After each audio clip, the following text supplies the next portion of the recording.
2,000 years ago, the population of Jerusalem swelled with visitors arriving for the Passover festival.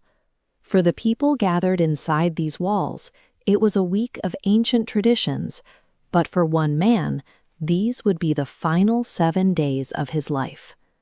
As Jesus approached from the Mount of Olives, he sent 2 disciples ahead with a specific request: bring him a young donkey. He chose to enter the city on a humble animal of burden, rather than the war horse of a political conqueror. Despite his humble choice of transport, the crowds greeted him with the honors of a king. They spread their cloaks on the ground and waved palm branches, shouting "Hosanna" to a leader they believed would finally break the Roman occupation. The people were looking for a military revolution. However, the actions Jesus took over the coming days focused on a different objective: establishing a kingdom defined by mercy, forgiveness, and peace. On Monday, Jesus entered the temple courts and found a commercial hub where there should have been a sanctuary.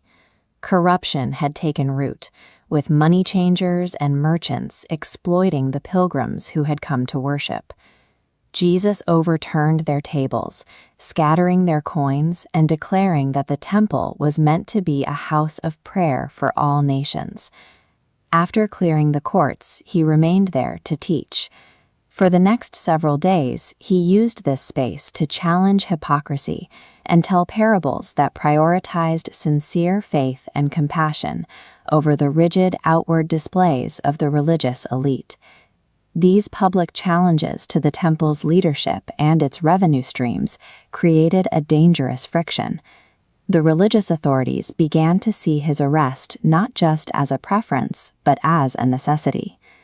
By Thursday evening, the public confrontation ended.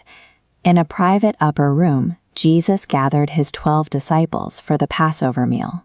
Before they ate, he knelt and washed their feet, assuming the role of a lowly servant to show them the nature of true leadership.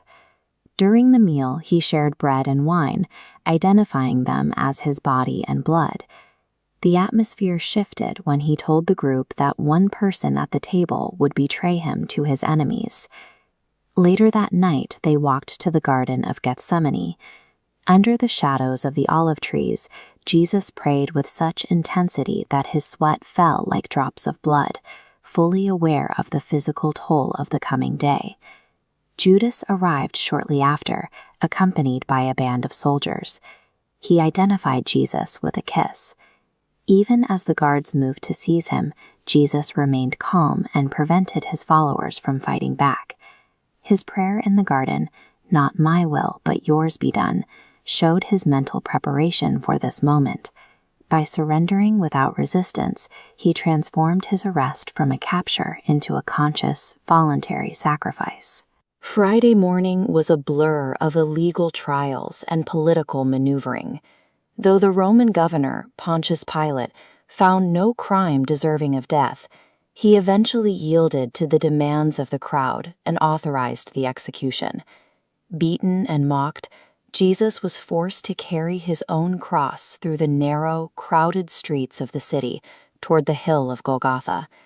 He was nailed to the cross between 2 criminals.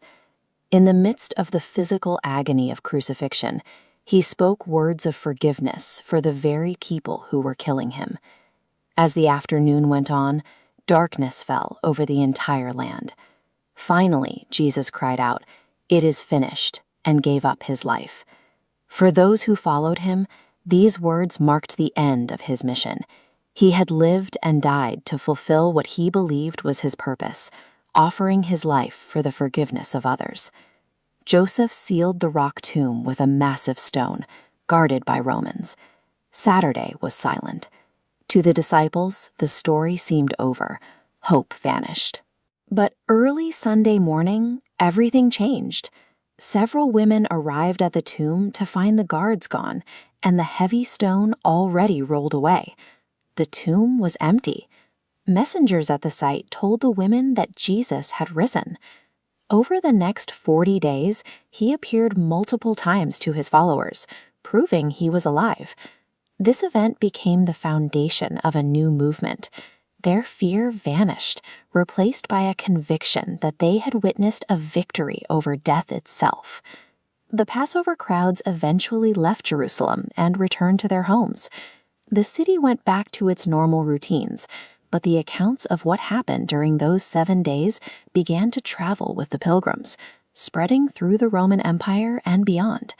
The core themes of that week, humility in the face of power, the courage to speak truth, and the decision to forgive, forming a message that continues to be shared across nations, languages, and generations. 2,000 years later, the streets of Jerusalem are still there, but the events of this single week remain the most influential in the human record.